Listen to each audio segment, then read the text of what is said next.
saw the Auckland Zoo out the window and knew I was almost home. After over 5 hours on this bus, I was just a short drive from Oakland and eager to see my wife Suzy after 6 months apart.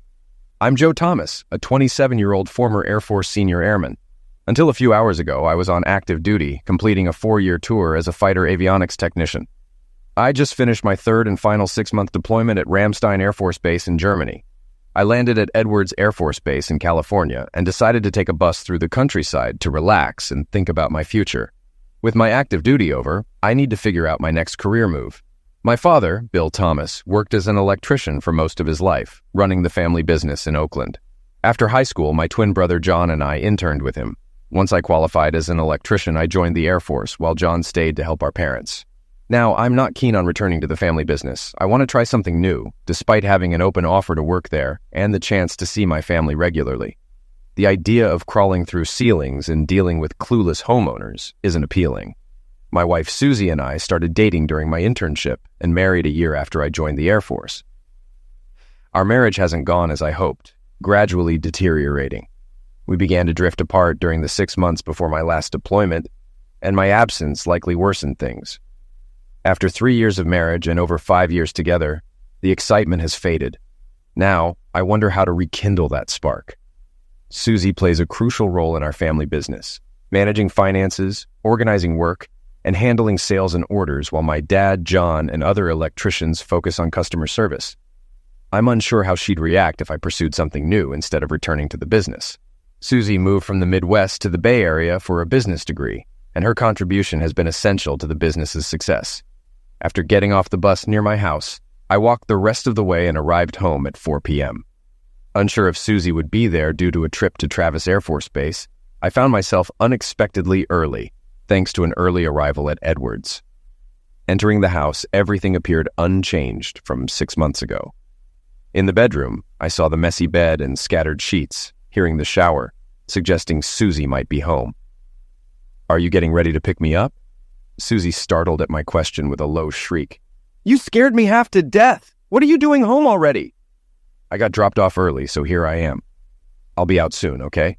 I was planning to join you. I've been on the road for nearly 24 hours. I'll finish up, then you can take a shower." "What?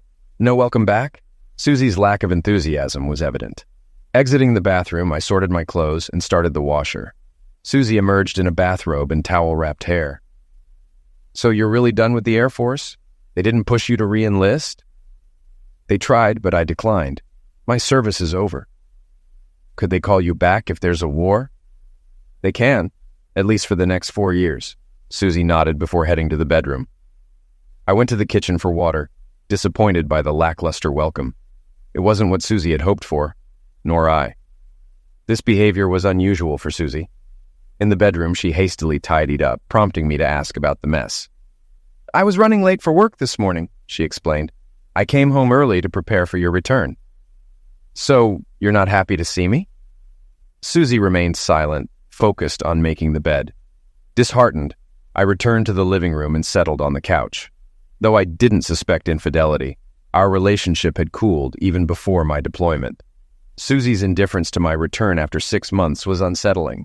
Deciding not to dwell on it, I lay down and soon drifted off to sleep. "Joe, dinner's almost ready. Go shower." Suzy's voice roused me. Realizing it was dark outside, I must have slept for hours. After showering, feeling refreshed, I joined Suzy in the dining room. She had prepared porterhouse steaks, my favorite. Smells delicious. "Welcome home, Joe." "Thank you. Ice cream for dessert." I smiled at Suzy, enjoying the meal. "Why didn't you call me from Fairfield? I would have picked you up," she asked. "I landed in Edwards this morning, so I took a bus. Figured you were still at work." "Did you stop by Mom and Dad's?" "Nope. Straight home to my loving wife's embrace." "Sorry for not welcoming you properly. I had plans for tonight." "No worries. We'll catch up after dinner. 6 months to fill you in on." Suzy seemed distant, lost in thought. "Do you still enjoy working with my family?" "I do. Your mom's great, and Dad and John still look out for me." "Want me to stay there?" "No, it's up to you. I'm back now." "I'm good where I am. Your family's supportive." We finished dinner and had ice cream in the living room. Suzy sat in a chair instead of beside me. Why did it feel like she was avoiding me? After finishing her ice cream, she reached for the TV remote. "Suzy, could you turn it off and join me? I want us to spend time together," I asked. She hesitated before sitting on the edge of the couch. I pulled her close, but her hug felt distant, like I was embracing a sister, not my wife of 3 years. "What's wrong, Suzy?" "What do you mean? You haven't kissed me since I got back. What's changed?" "I need time to adjust, I guess." "That's not like you. What's really going on?" She turned away without answering. "Are you seeing someone?" Suzy shot me an angry look and stood up. I bit my tongue and headed for the bedroom. "Where are you going? You can't even answer a simple question." I heard the bedroom door slam and took a few deep breaths before following her. She had locked the door. "Suzy, what are you doing? Can we talk?" Silence. Back in the living room, I lay on the couch, unsure. Was she mad for asking about cheating, or because I might be right? The conversation wasn't over. To distract myself, I watched TV and fell asleep. Waking to sunlight, I made coffee and checked the bedroom, finding it empty. Her car was gone. Had she left for work? It was almost 8 a.m., late by my standards. I brewed coffee and decided on breakfast before heading to the family business downtown. Entering the garage, I found my dusty pickup. Despite asking Suzy to drive it occasionally, it seemed neglected. Turning the ignition yielded nothing. It needed a recharge. Luckily, my house's location allowed for a downhill push start. After getting it going, I headed to the garage for a checkup. Afterward, I had waffles at the nearby coffee shop and parked in front of the Thomas Electrical store. Inside, a new employee greeted me from behind the counter. "Need any help, sir?" "No, thanks. I'm good," I said, heading towards the service door leading to the storeroom, workshop, and office. "Sorry, that area's for staff only." "No problem. I'm Joe Thomas. You're Bill's son from the Air Force?" "Yes, that's me. Are my family around?" "Yeah, I think they're all here." "Thanks," I said before entering the door and surveying the workshop and storage area. Several longtime workers were busy retrieving gear. At the far end, Suzy and my twin brother John were engaged in what seemed like a private conversation. Unlike identical twins, John and I differ in appearance. I'm 5'6", sturdy with sandy hair and blue-gray eyes, resembling our dad. John, around 175 centimeters tall, is slender with dark hair and eyes, favoring our mom. I noticed John comforting Suzy, perhaps after our confrontation last night. In the office, Mom greeted me warmly, hugging me. "It's great to have you home, honey. Done with the Air Force?" "Yeah, I didn't re-enlist." "How's everything, Mom? Keeping Dad in line?" She chuckled at my question. "You know your dad, he'll do as he pleases. You're just like him," Mom said as she let go of me. Dad then came over and hugged me, a rare gesture indicating his happiness to have me home. "Good to see you, boy. Welcome home." "Glad to be back for good, Dad. How was Germany this time? Enjoyed it or got too routine?" "It was good. Missed you all, of course." "What's next? No regrets? Thinking of re-enlisting?" "No regrets yet. Unsure what's next. Need a few days to figure it out." "You've got a job here whenever you want it," Dad said. "Don't push it, Bill. He doesn't need to work here." "We've talked about it," Mom interjected. "It's his business too, Betty, not just John's," Dad countered. Their conversation hinted at long-standing tension. I hadn't shared my work plans, so I was puzzled by their discussion. "We'll discuss my plans later. For now, I'm just happy to be home." John and Suzy entered the office. "Hey, Joe." "Good to have you back," John said, hugging me briefly. "Hey, little brother. How's life? Found yourself a lady?" John chuckled awkwardly. He'd always struggled with girls, relying on me for introductions. But since I started dating Suzy, his social life had quieted. He was more reserved, less adventurous than me, always following my lead. Joining the Air Force allowed me to break free from that dynamic. "So, sticking with the Air Force or coming back to work?" John asked. "Neither. Considering something new." "Undecided," I replied. John nodded, then Dad stepped in. "What's your plan for today?" "Not much. Why?" "Join me for the day. Got some work and we can catch up." "Sure, Dad. Just need 10 minutes to gather my stuff," I agreed, heading for the loading dock. "Sure," I agreed. Dad and John headed to the pantry while Suzy and Mom took their seats. I realized Suzy hadn't spoken to me all morning, not since our confrontation last night. I approached her desk and whispered, "Can we talk, or are you ignoring me?" "I'm not sure we have anything to discuss," she replied coldly. "We have plenty to talk about. You just seem unwilling," I countered. Suzy's expression remained stoic. "Not until you apologize." "I'll apologize if you answer why you've been distant since I returned. You seem closer to John than me. Do you still want to be my wife?" She met my gaze. "Not wanting lovemaking doesn't mean I'm cheating." "But you're distant. Why?" I need time to adjust. To what? What's going on? Nothing. Dad's waiting, and I have work. Please just go. She dismissed me. Realizing I wouldn't get answers, I left for the truck, where Dad was loading my things. You ready, Joe? Dad asked. Yeah, let's go. Arriving at the renovation site, the house was gutted for wiring installation. Dad had started the job yesterday. I began wiring outlets while Dad worked on light fixtures. We took a lunch break in Dad's truck, sharing sandwiches. Mom mentioned something about me not working here. What's that about? I asked. Dad sighed. She thinks it's best for John's success if you're not here. I disagree, it's your business too. She wants me out so John can thrive? She's concerned about his happiness and future. She wants me out for him? That's not fair. I agree, it's not right. Wait, what situation? I asked, puzzled. Dad's expression shifted to shock. Oh, damn, you're clueless, aren't you? About what? What's going on? I pressed, confused. Dad hesitated. I thought you knew. Suzy said you did. Just tell me, I demanded. Suzy and John. They've been together since you left for Germany. She said you two split before you left. What? No, we didn't. I sat stunned. She's been with my brother? Dad nodded solemnly. Your mom found out, wasn't happy, but eventually accepted it. Does everyone know? Yeah, pretty much. Damn, John's the worst. Hugs me like nothing happened, knowing I had no clue. I'm sorry you found out like this. Suzy said you two split before you left for Germany. She and John were close, so we assumed they got back together after you left. Feeling lonely. No, it means John's been trying to steal my wife for a while. Can't believe he'd do that. He's always been envious of you, Joe. More like jealous. Mom thinks I should leave so John can have my wife and business. Give him everything. Would that make her happy? Mom didn't know she was lied to. Thought you abandoned Suzy, saw her as a daughter. Thought they could be happy together. Working with them every day would be tough. Damn, John, he's dead to me now. He's still your brother. Angry now, but things might get better. Suzy's at fault too. No, he's my twin. Should have had my back, can't forgive him. And Suzy? Lying strumpet. Asked her about cheating, she had nerve to ask for an apology. Joe, I'm sorry for all this mess. It's just awful. So, Pa, what's your plan when you get back to the store and confront John and Suzy now that you know the truth? Nothing. I'd lose my temper. I already gave them hell for hiding their affair since you left. Even thought you and Suzy broke up. It's still wrong. They should have waited until you were divorced.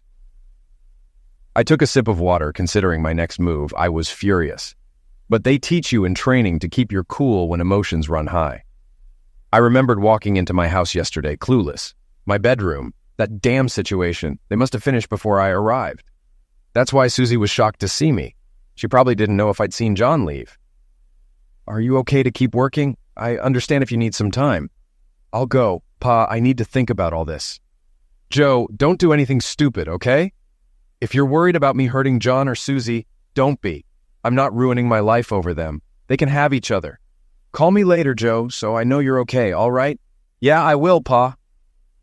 I walked toward the store to get my things. This wasn't the homecoming I expected. When I got there, I wanted to leave, but couldn't. I went into the office where Mom and Suzy were. Mom looked up and saw me. Are you done with that job yet? No, Dad is still there. I just came back to talk to my wife who's cheating on me with my brother. What are you talking about? You two aren't together anymore? No, Mom, I just found out about that lying strumpet and my traitor brother. We were never apart. They lied to you and Dad. Isn't that the truth, Suzy? How could you do this to me, to my own brother? Suzy didn't answer, running out of the office, probably to John. Do you still want to get rid of me, Mom, so John can have my wife in the business? I didn't know, Joe. I thought you'd left Suzy. That's what they told me. Why didn't you talk to me about it when I called you? Since you and Dad never mentioned Suzy and John, we thought talking about them would upset you, that you needed time to get over it. Well, now you know you can't trust them. Have fun relying on them for the business. I turned and walked out, not sure who to be angrier at, Mom or Suzy. As I left, John approached me. Step back, John. If you know what's good for you, leave, Joe. This isn't your place anymore. With those words, I stepped forward and punched John in the face, knocking him down. He never was good at fighting, always relying on me. As he lay there bleeding, I stood over him. You're dead to me, John. Do you understand? You're no longer my brother. Don't call or contact me. If you see me, go the other way. And Suzy better get her stuff out of my house tonight. She better not be there when I get home. I stepped over him, left the store, and got into my pickup. 3 months later, Suzy had moved in with John, and I decided to sell the house. Too many memories. It sold quickly, covering the mortgage with some leftover. After splitting the balance, I rented an apartment in South San Francisco, close to the international airport and aviation businesses. Within a week, I got a job at a major aviation tech support firm. My skills were in demand, and I'd have to learn about commercial planes, but after my fighter training, I finally felt settled. New place, new job, good team. Maybe now I could move on with my life. After I settled in, Mom and Dad visited, and I even made up with Mom. Suzy and John were still working with them, but Mom had reduced Suzy's responsibilities. One Friday afternoon, some coworkers invited me to dinner and drinks in downtown South City. I gladly accepted, and we met at a restaurant at 7 p.m. After eating, we headed to a nearby bar on Grand Avenue at 8:30 p.m. While the guys ordered cocktails, I went to the restroom. On my way back, I accidentally bumped into a woman coming out of the women's room. "Sorry about that." "That's okay," she replied, turning to face me. "Maddie, oh my God." "Joe, how are you?" Maddie gave me a quick hug. It had been about 8 years since we last saw each other. Maddie was the girl I lost my pureness to at 18, my first real love, and also the first girl my brother tried to mess around with behind my back. "You look great, Maddie, even better than in high school. Do you live in South City or just visiting?" "I live in San Bruno, near the airport where I work. I'm here with some coworkers." "You work at SFO? I do too." "Really? What do you do?" "I run a travel agency. How about you?" "I'm an avionics technician." "How did you end up there? I thought you were going to work in your dad's electrical business." "I did an apprenticeship with him, but after qualifying, I joined the Air Force." "And now you're out of the Air Force?" "Yes, I finished my 4-year tour and I'm a civilian again." "Good. I heard you got married." "I was, but we're separated now." "What about you? You can't still be single." "I am, actually. I've been living apart for about 6 months." Seeing Maddie brought back memories and feelings. She was the one that got away, beautiful, smart, and sassy. "I'm sorry if I'm distracting you from your date." "You're still so smooth, Joe. I'm not here with a date, just some girlfriends." "Are they single too?" "What? Am I boring you already?" "No, never. Some of the guys I'm with are single. Why don't we get our friends together for a fun night out?" "That sounds like a good idea. We're at the front table. I'm sure we can add another." "Okay, I'll get the guys." Back at our table, my beer awaited. "How long were you in the bathroom?" Mike joked. "No, just ran into an old flame on the way," I replied. Sitting with me were Mike, Brian, Jay, and Teddy, our team leader, experienced like me and ex-military. The others did the same job, and as far as I knew, they were all single. "So they have friends?" Jay inquired. "Yeah, and I've arranged for us to join them. They're at that table over there," I said, gesturing. The guys grinned at the attractive women. "They look good. Maybe Teddy deserves a promotion after this," Jay teased.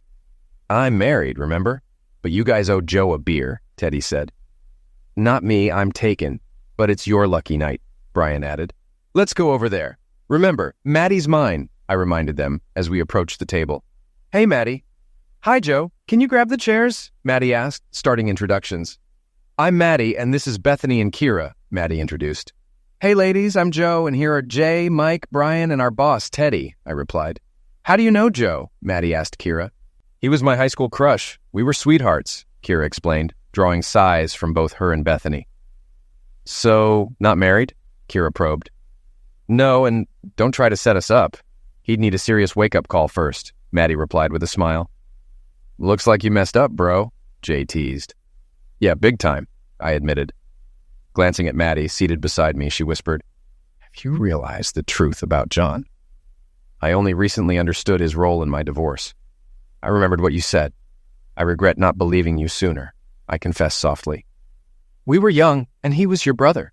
But you can make it up to me if you want," Maddie whispered back. "I really want to." With that, Maddie kissed my cheek. "Wow, that was quick. Maddie, what did he do to win you over so fast?" Bethany inquired. "I don't kiss and tell, but Joe's always been a sweetheart," Maddie replied. "He was your first too?" Kira asked with a grin. "Kira, that's a bit personal," Bethany interjected. "Just spill it," Kira insisted. "Yeah, I was happy then," Maddie answered, chuckling. "What about you, Joe? Were you Maddie's first too?" Bethany teased, earning me some playful slaps from the guys. "Is it getting warmer in here?" Bethany joked, fanning herself. "Enough about us. Who's single among you guys?" Keep these ladies entertained, Teddy suggested, amused. The next hour or two flew by. We were all relaxed and having a great time. Jay and Mike seemed to be hitting it off with Bethany and Kira, and Teddy and Brian were enjoying themselves too. As for me, I was having a good time hanging out with Maddie. I felt so at ease with her. I'm sure I had a silly smile plastered on my face the whole time. Later, I excused myself to go to the bathroom, and Maddie did the same. When I was done, I waited for Maddie in the hallway leading from the restrooms. When she came out, she stood next to me, leaning against the wall. "It's so good to see you again, Joe. I mean it." "Me too. I'd forgotten how much I enjoyed spending time with you, just being with you." "I know. Maybe it's like what they say about first true love, that you develop a bond that you carry with you for the rest of your life." "Maybe. But I'd like to test that theory." "Damn it, Joe, you really are very smart. You could start by giving me your number and then taking me out to dinner." "What if I want to start by kissing you first?" Maddie looked me in the eye and giggled mischievously. "Okay, Joe, we can start with that." I leaned over and gave Maddie her first real kiss since senior year of high school. It was better than I remembered. Maddie put her hand on my face and wrapped her other arm around my back. I continued the kiss, wrapping my arms tightly around her. God, that felt so good. Breaking the kiss, we looked into each other's eyes. "Wow, that was so good. You still have it, Joe." "I think it's all you, Maddie." God, I need more.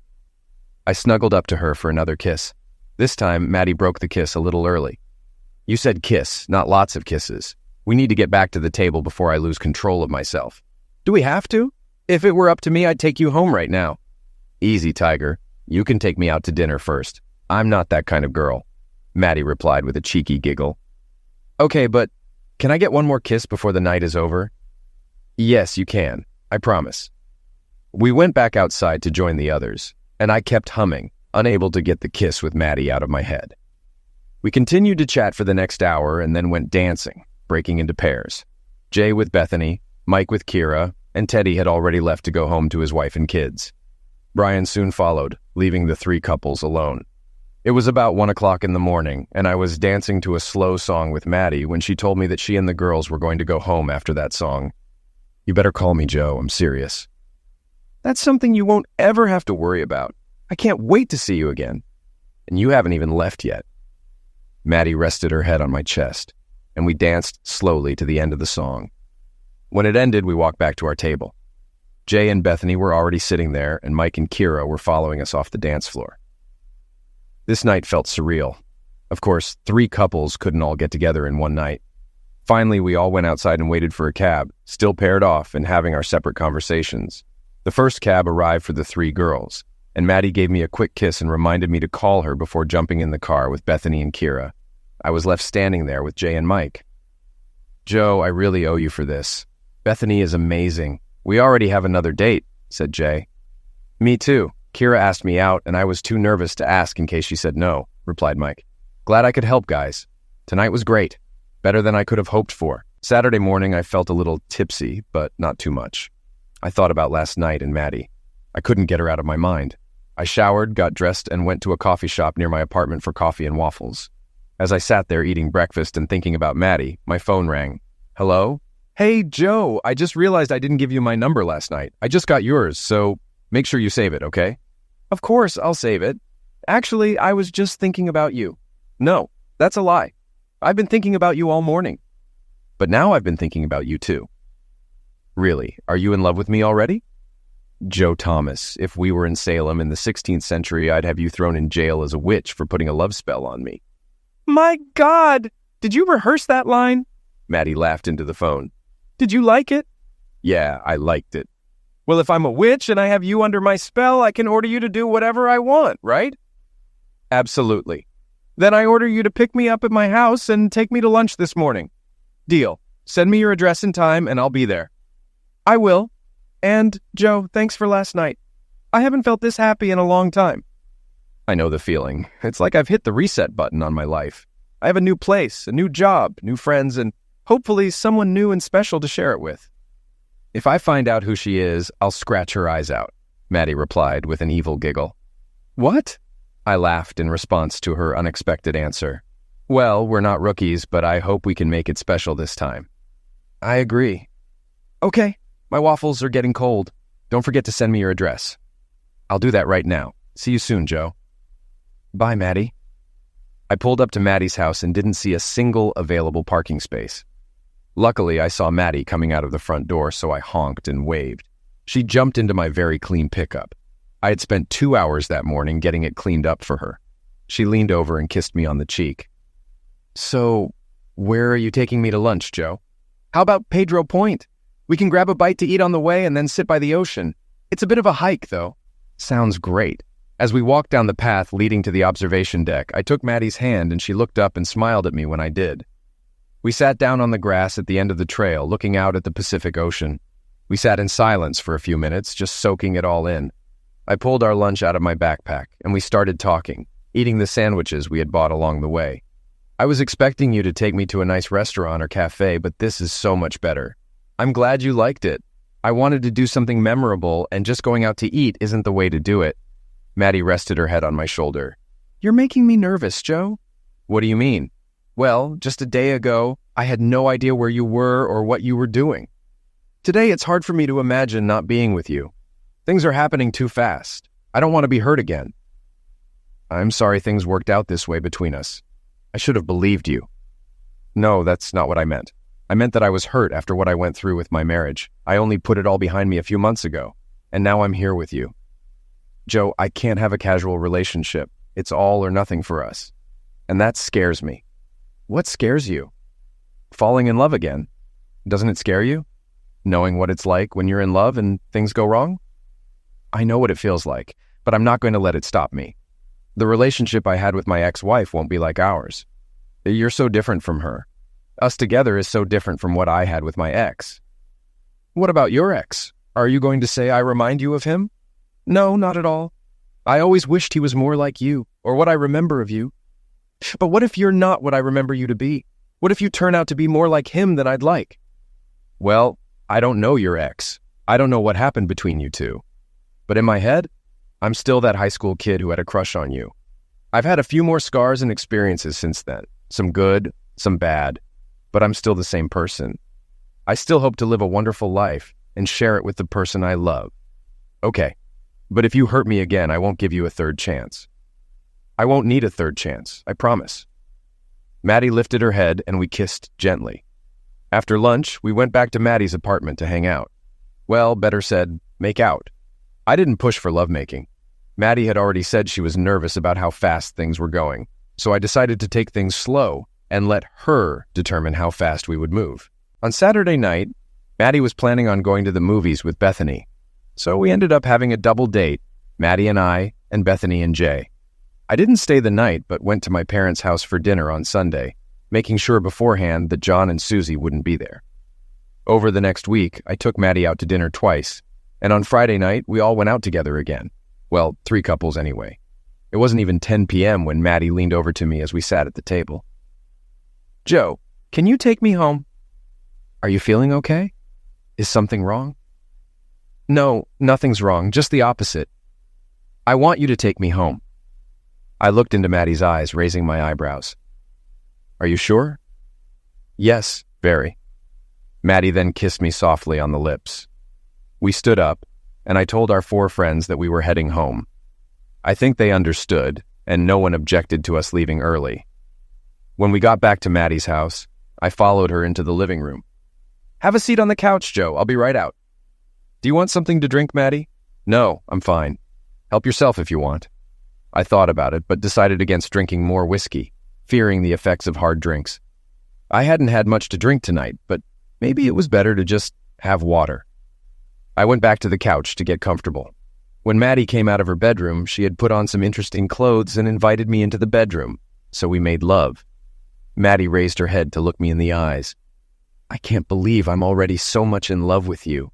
You know that, don't you? I love you too, Maddie. I really do. For the next few weeks, Maddie and I were inseparable. Outside of work, I often spent nights at her apartment since it was closer to our jobs. I even started keeping my work clothes and toothbrush at her place to make my life easier.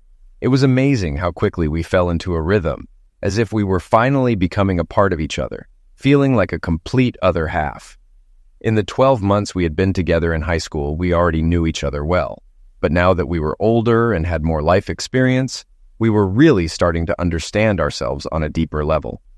It was Tuesday night. We had just returned to Maddie's apartment after dinner, and I was sitting on the couch waiting for her to come back. I was reflecting on how content I felt being with her. Maddie returned wearing an oversized t-shirt that resembled a dress and snuggled up to me on the couch. "Joe, I've been thinking. You don't have to if you don't want to, but shouldn't we talk about what happened in our marriages? Just so we both understand how we got to this point. For what purpose? So we can comprehend what occurred. I guess I don't want us to repeat the same mistakes." "Well, okay, do you want to go first or should I?" "You can, but I have a feeling your story might be longer than mine." "All right, where do you want me to start?" "Well, how you met and what she was like. Not your current perception, but back then." "We met at a bar when I was in my third year of college and she was studying business at Mills College. We were both 21 and she seemed nice but reserved. I had to make an effort to engage her in conversation, or at least get her to have a few drinks. I didn't think she was the one or anything like that at the time. I think we gradually grew closer as we dated. Anyway, I joined the Air Force after my internship and proposed 6 months later. We got married about 6 months after that. Maintaining a relationship in the military isn't easy, especially if your partner doesn't accompany you. She had a job in the city, but she lived in our house in Oakland. We had just bought a small 3-bedroom house. So we were apart more often than we were together. But what was she like? What were you two like together? Well, she was determined, more than stubborn, I'd say. She always seemed to struggle with expressing her feelings or emotions.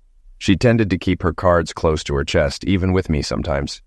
But she could be warm and cheerful when she was in a good mood. I felt like it was my responsibility to always lift her spirits, and sometimes I just couldn't manage it when I was deployed overseas. In some ways, the separation strengthened our relationship, as it made us miss each other more. When I returned home, for the first month or so, things were great. I could sense her loneliness when I wasn't around, so I convinced my parents to hire her to help run the family business. It provided her with a sense of belonging and made things easier for her. With the mortgage to pay, relying solely on my income while she accompanied me abroad wasn't feasible. Although we considered renting out the apartment and traveling together, it wasn't a viable option. When did she start working with your parents? It was during my third year in the Air Force, about 1.5 years into our marriage. Were you around much after that? Is that when you started having problems? Yes, I wasn't around much. I was stationed in Germany for the latter part of my third year, and then spent the last 6 months of my final year at Edwards in one of the test squadrons, only coming home on weekends during that time. Did she start getting close to John during that time? Yes, I think so. They always got along well, but I never suspected there was anything more. While I was working at Edwards, our relationship began to deteriorate. Looking back, I believe John's pursuit of her at work might have played a role. Do you think maybe she thought she could replace you with someone who would be home more? She knew my military service was ending, and I never mentioned re-enlisting. She began dating John when I only had 6 months left. Perhaps she simply fell in love with him. He can be quite persuasive. But it didn't work on you, did it? No, I wasn't away from you most of the time, and I interacted with John regularly. But I wouldn't entertain such thoughts, because I love you, and it would be morally wrong. I mean, I was repulsed when he made advances toward me at that party. I was a bit intoxicated, and he persisted in trying to take advantage of me because I didn't firmly tell him to stop. Why didn't you tell him he was your brother? I knew he was a little drunk too. At first I thought he was just being an idiot, but then it started to get out of hand. You said he kept groping you. What was he actually doing? He would come up behind me and grab my bosom, then put his arms around me so I couldn't break free, even when I was yelling for him to stop. Everyone thought it was funny and that we were just fooling around since other people were doing the same. I remember being angry that you weren't there because John wouldn't have tried that if you were around. I was also mad at myself for not leaving the party then. But I thought John wouldn't ruin my night. Yeah, I'm sorry too.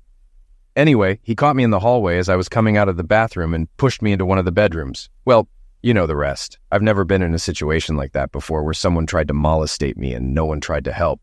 They probably thought I wanted it because they always saw John with you and me together. Maybe they thought I was just fooling around with you while you were away playing soccer.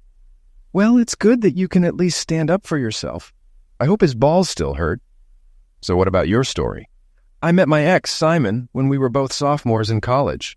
We started dating and got engaged about a year after we graduated. We got married about 2 years later. So you dated for a few years before getting engaged, and then it took a few more years to get married. Why did it take you so long to commit? I don't know. Right now, I'd like to think that maybe we both knew it wasn't meant to be or something, that maybe we were content with what we had at the time. But you loved him, didn't you? Yes, in the beginning. But probably, like your relationship, we started to slowly drift apart with each year we spent together. I think we eventually got married because we were trying to save our relationship and also because of pressure from family and friends. We only lasted about 6 months. Marriage. So what went wrong? Did you just decide to end it? No, he lost his job. Then he didn't like his new job. He started drinking more, and then he started getting violent. Really? He started hitting you? Verbally? Initially, there was some pushing and kicking. By then, I was ready to leave. Then one night, during an argument, he punched me. I can't recall what the argument was about, but he came home drunk and angry, taking out his frustration on me until he ended up punching me. It was late, so I demanded that he sleep on the couch. The next morning, he started coming at me again and slapped me once more. That was the final straw. Did you go to the police? Guys who hit women usually repeat it. They need it on their record so that when the next woman complains, they'll be aware of it. Yes, I did. I filed for a restraining order and he was forced to move out. I haven't seen him since that day. Well, I'm sorry you had to endure that, both with John and Simon. I hope your other boyfriends treated you well. You're my only boyfriend, and so far you've treated me well. So you didn't date anyone else in college until you met Simon? There must have been guys chasing you all the time. They were, but at the time, I was still concerned about you. I didn't want to go on dates or anything like that. I focused on my studies and spent time with my girlfriends. They encouraged me to start dating the next year. I got teased a lot about being like a nun. Madeline's mother was a favorite. I giggled and Maddie hit me with a pillow. Tell me, Joe, do you think you'll ever forgive John for what happened? He is your twin brother, after all. No, I don't see that ever happening. Even setting aside Suzy or you, it's that he did that to me, that he betrayed my trust like that. I've thought about it a lot since Suzy left. Even though he's my twin brother, we were never close. Maybe if we were identical twins, things would have been different. But we weren't alike at all. He was always there for me, but I never enjoyed spending time with just him. We were always with other people, and my friends, my girlfriends. He tried to have his own. Looking back, I realized I never really liked him. If he wasn't my brother, we wouldn't have been friends at all. You know that saying, Joe? You can choose your friends, but not your family? Yeah, but it's tough when your family is always intertwined with your friends. Mom and Dad expected me to include him in everything, assuming he'd always be there for me. I don't understand why he never sought his own path, his own friends. That's largely why I joined the Air Force, to finally break away from him. Well, now you're free of him. Let's go to bed, Joe. I need some cuddle time. Wait, you said we should discuss this so we can learn from it. What exactly did we learn? Not to fall in love with lousy people? I suppose that's it? That we made poor choices in who we loved? That. And never settling for second best.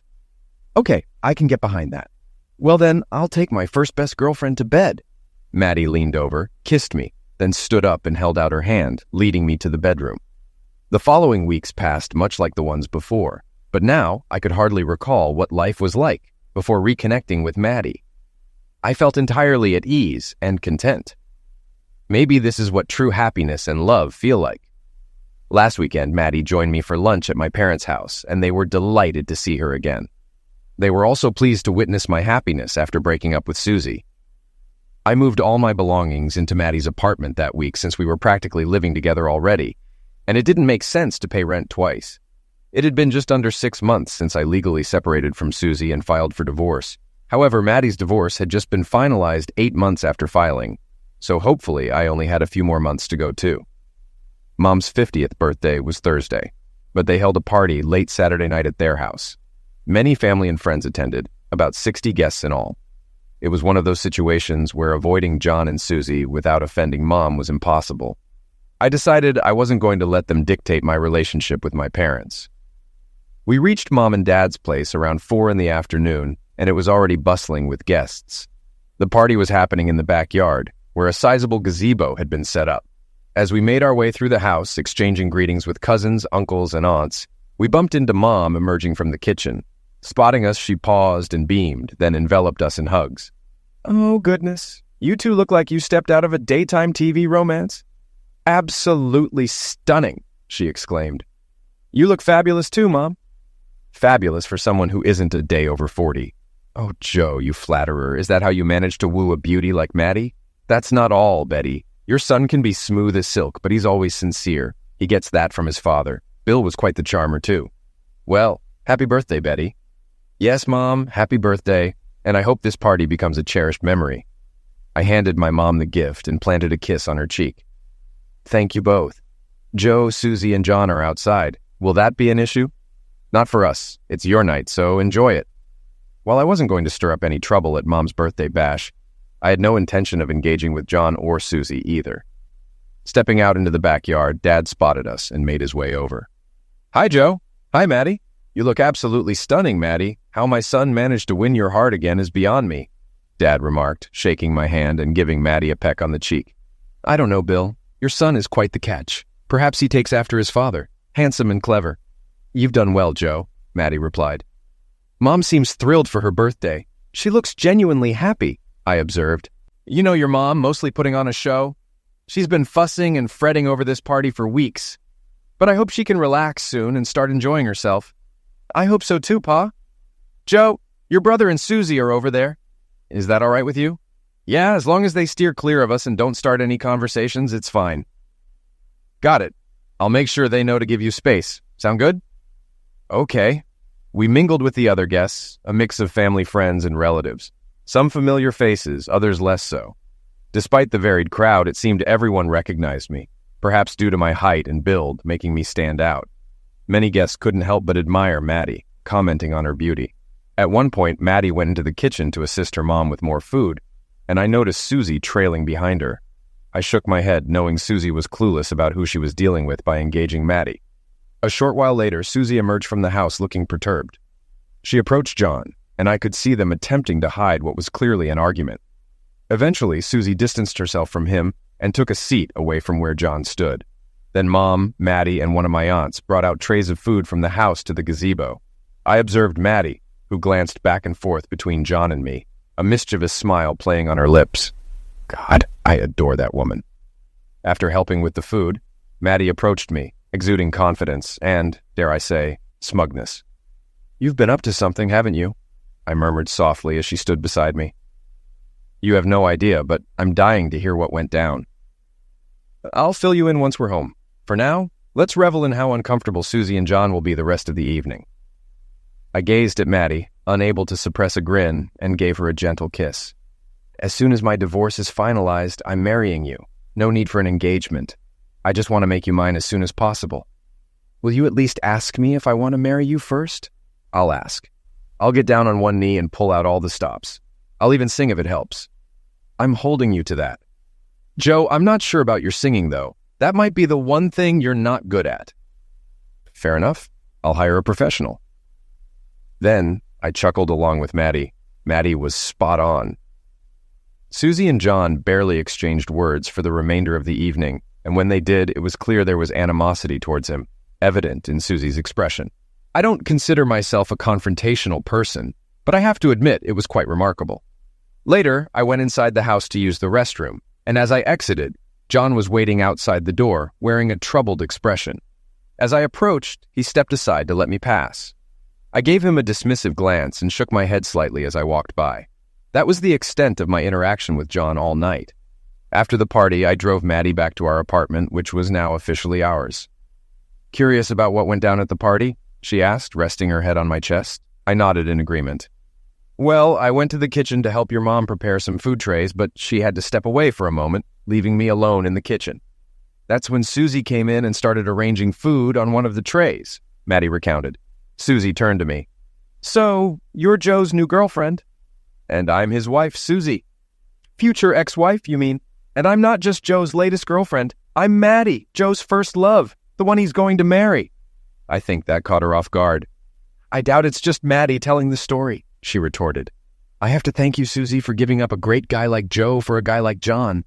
Thanks to you, Joe and I have found our way back to each other." "Joe already ended things with you once. What makes you think he won't do it again?" Last time Joe didn't break up with me.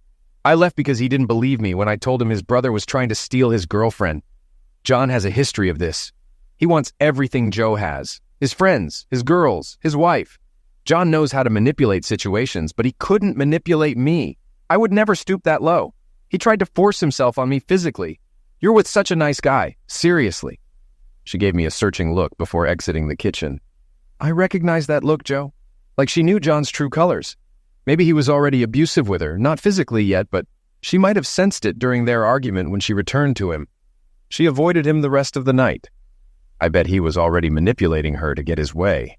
He might have been a different person when you weren't around. Your presence seemed to restrain him, but he could have been quite cunning when you weren't there. It shows how little you can truly know someone. Why didn't any of you warn me about him? I asked. Tell you that your beloved twin brother is a total idiot who probably hates you. Besides, he was always present when you were around. It was hard for us to discuss him with you. I didn't want to tell you because I feared you wouldn't believe me. Even at that party, you doubted me. Yeah, I can't believe I fell for his act. I was so naive. No, Joe, you're just a good person who wants to see the best in others. Don't let him change that. Maddie turned off the shower and grabbed the towels. Enough about that. Let's go to bed. And there's something else I need to tell you. I quickly dried off and joined Maddie in bed, snuggling under the sheets. What else did you want to share, can I guess? Sure, that I'm the best lover you've ever had. Well, yeah, but that's not the response I'm eagerly waiting for when it comes to marrying me again. Yes, but that's not the response that you're the most stunning woman I've ever seen. Come on, Joe, stop messing around. I paused, feeling her breath on my face as we lay together in the dark. Okay, then I'll assume you're pregnant. Yes, I kissed Maddie gently. It felt like it took forever, didn't it? Well, luckily I'm not keen on an engagement, right? Can't have you walking down the aisle all frumpy. How far along are you? Not very. I had tests done at the doctor's this week to make sure. You're not upset we didn't discuss this first, are you? I was switching birth control. That's how I think it happened. No, I'm ecstatic. Truly. I can't wait for us to get married, buy our own house, and have 4 kids. 4. Wait, I want to maintain my figure. You know that. I'm sure you'll be the most beautiful mom in the PTA, the fittest MILF in the Bay Area. You always say the sweetest things, Joe. Yes? I love you, Maddie. I love you too, Joe. Less than 2 months after finalizing my divorce, which occurred about 7 months after breaking up with Suzy, Maddie and I tied the knot. It was a modest wedding ceremony, attended by close family and friends. Bethany and Kira served as bridesmaids, while Joe and Mike stood as my best men. We purchased a home in San Bruno, which needed some renovation. With the help of my dad and colleagues, we managed to complete the necessary work. Our son Mason was born 6 months after our wedding. Now Maddie is expecting our second child, a healthy baby girl according to the scans. My parents are delighted grandparents now. Although they continue to oversee the family business, John and Suzy are no longer involved. Suzy left John a few months after I remarried, seeking a restraining order and relocating back to the Midwest to be with her family. Maddie's intuition was correct. John eventually turned violent towards her. This prompted my parents to take action, leading to his expulsion from the family business. While he remains a silent partner like me, he now works for another contractor in San Jose. As for Maddie and me, everything worked out as my dad predicted. We couldn't be happier, and Maddie remains the love of my life.